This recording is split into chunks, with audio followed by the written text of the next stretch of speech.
Anas bin Malik al-Ansyari. Allahumma urzuhu ma'alan wa waladan wa barik lahu. Ya Allah, berikanlah ia harta dan keturunan dan berkahilah dirinya. Doa Rasul Shallallahu Alaihi Wasallam baginya.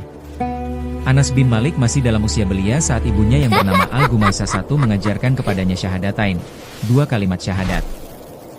Al-Gumaisah mengisi hati Anas untuk mencintai sang Nabi pembawa ajaran Islam yang bernama Muhammad bin Abdullah alaihi afdalus syalati wa aska salam. Anas pun langsung tertarik untuk mendengarkan. Tatapan yang mulai Tidak menerawang. mengherankan, terkadang telinga dapat membuat seseorang menjadi jatuh cinta sebelum pandangan mata menyaksikan. Betapa anak yang masih dalam usia belia ini berharap untuk pergi menjumpai nabinya yang berada di Mekah, atau Rasul Shallallahu Alaihi Wasallam berkenan untuk mengunjungi mereka di Yatsrib agar ia puas melihatnya dan bergembira karena telah berjumpa dengannya. Tidak lama berselang hingga di kota Yatsrib yang beruntung ini tersebar kabar bahwa Nabi Shallallahu Alaihi Wasallam dan sahabatnya yang bernama Asy-Syiddiq, Abu Bakar, sedang dalam perjalanan menuju Yatsrib. Maka setiap rumah menjadi ceria karenanya. Setiap relung hati manusia pun menjadi gembira dibuatnya. Semua mata dan hati manusia menjadi tertarik untuk menanti perjalanan yang disusuri oleh Nabi Shallallahu Alaihi Wasallam dan sahabatnya menuju kota Yatsrib. Para remaja setiap pagi berteriak, Muhammad telah datang. Anas bersama bocah-bocah kecil lainnya berlari menuju ke sumber suara. Akan tetapi ia tidak mendapati apa-apa dan akhirnya ia kembali dengan hati yang sedih. Di suatu pagi yang cerah dan segar, beberapa orang pria di kota Yatsrib berteriak seraya mengatakan bahwa Muhammad dan seorang sahabatnya hampir tiba di Madinah. Serentak beberapa orang pria dewasa bergerak menuju jalan yang disusuri oleh Nabi Shallallahu Alaihi Wasallam. Mereka semua bergegas secara berbondong-bondong berlari menghampiri Nabi Shallallahu Alaihi Wasallam, dan di antara mereka juga banyak anak dalam usia belia yang dengan wajah berseri dan hati bahagia pergi menyongsong kedatangan sang Nabi Shallallahu Alaihi Wasallam. Di barisan para anak usia belia tersebut terdapat seorang anak yang bernama Anas bin Malik al-Ansyari. Tibalah Rasul Shallallahu Alaihi Wasallam beserta sahabatnya Asy-Syiddiq. Mereka berdua tiba dengan sambutan meriah yang diberikan penduduk Madinah yang penuh sesak terdiri dari para pria dewasa dan anak-anak. Sedang para ibu dan gadis berada di atap rumah, memandang dari kejauhan datangnya sang Rasul Shallallahu Alaihi Wasallam. Mereka bertanya-tanya, yang mana Rasul? Yang mana Rasul? Hari itu menjadi sejarah. Anas masih terus mengenangnya hingga pada usianya yang lebih dari 100 tahun. Baru saja Rasulullah Shallallahu Alaihi Wasallam hendak tinggal dan menetap di Madinah, datanglah Al-Gumaisah, binti Milhan ibunya Anas menghadap beliau. Al-Gumaisah membawa anaknya yang masih kecil yang diajak untuk menghadap Rasulullah. Saat itu Anas berambut poni dengan uraian rambut kecil yang bergerak ke kanan dan ke kiri menutupi keningnya. Lalu Al-Gumaisah memberi salam kepada Nabi Shallallahu Alaihi Wasallam seraya berkata, "Ya Rasulullah, tidak ada seorang pria dan wanita pun dari suku Ansyar yang menghadapmu kecuali mereka memberikan hadiah kepadamu. Aku tidak memiliki apa-apa untuk dijadikan hadiah selain anak ini saja. Ambillah ia dan jadikanlah ia pembantu sesuka hatimu." Nabi Shallallahu Alaihi Wasallam gembira mendengarnya dan beliau pun menerima Anas dengan wajah yang sumringah. Beliau membelai kepala Anas dengan tangan beliau yang mulia. Beliau juga membelai rambut poni Anas dengan jari beliau yang lembut. Akhirnya Rasul Shallallahu Alaihi Wasallam menerima Anas menjadi anggota keluarganya. Anas atau Unais, sebagaimana penduduk Madinah memanggilnya dengan panggilan manja, saat itu berusia 10 tahun saat ia mulai bahagia dapat membantu Nabi Shallallahu Alaihi Wasallam. Ia terus tinggal dalam asuhan Nabi Shallallahu Alaihi Wasallam hingga beliau dipanggil oleh Allah Subhanahu Wa Taala.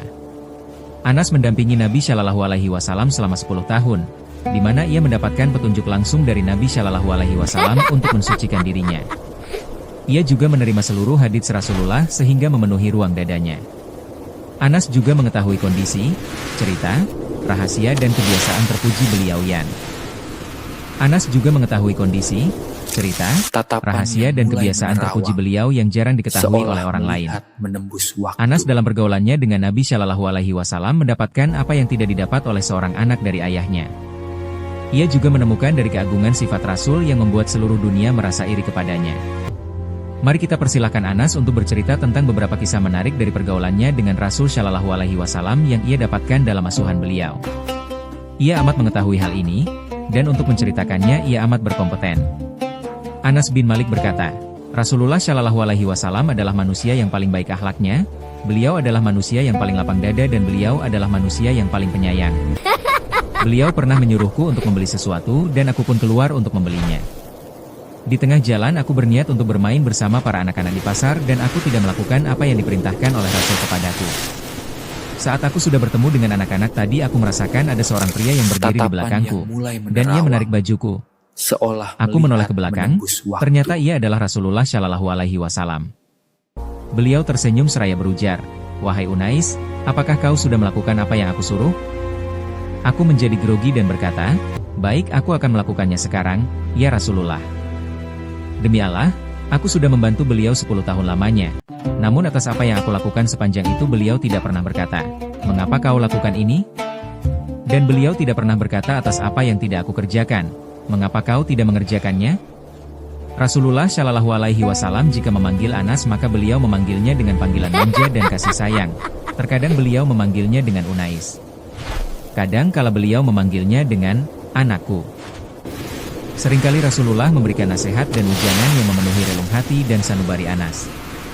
Salah satunya adalah nasihat beliau kepada Anas. "Anakku, bila kau mampu berada di pagi dan sore hari tanpa ada dengki di hatimu. Anakku, bila kau mampu berada di pagi dan sore hari tanpa ada dengki di hatimu pada siapapun, maka lakukanlah.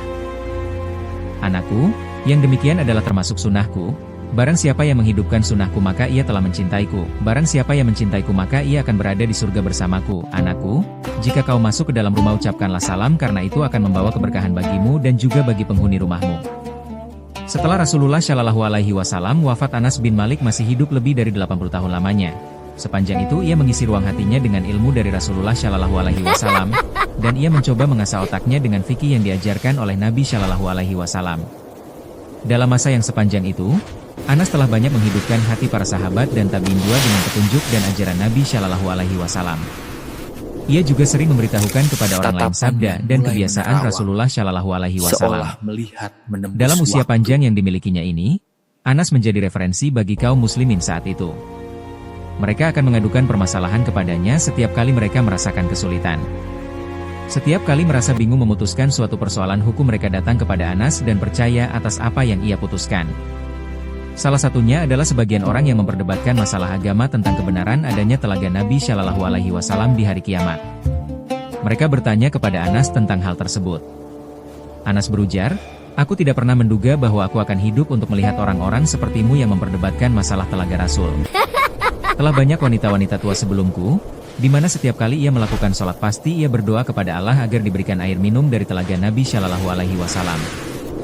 Anas masih terus hidup dengan kenangan indah bersama Rasulullah Shallallahu Alaihi Wasallam sepanjang umurnya. Ia amat bahagia di hari saat ia berjumpa dengan beliau. Begitu terguncang saat berpisah. Ia seringkali mengulangi pembicaraan tentang hal tersebut. Anas begitu keras untuk berusaha mencontoh Rasulullah Shallallahu Alaihi Wasallam dalam perbuatan dan ucapannya. Ia menyukai apa? Ia menyukai apa yang disukai Nabi Shallallahu Alaihi Wasallam dan membenci apa yang beliau benci. Hal yang paling sering ia ingat saat bersama Nabi Shallallahu Alaihi Wasallam adalah 2 hari. Hari pada kali pertama ia berjumpa dengan Nabi Shallallahu Alaihi Wasallam, dan hari di mana beliau wafat pada terakhir kali. Jika ia mengenang hari pertama ia berjumpa Rasul, ia menjadi gembira dan semangat seolah ia menghirup aroma yang semerbak. Namun bila terbersit dalam benaknya hari yang kedua, ia menjadi sedih dan menangis.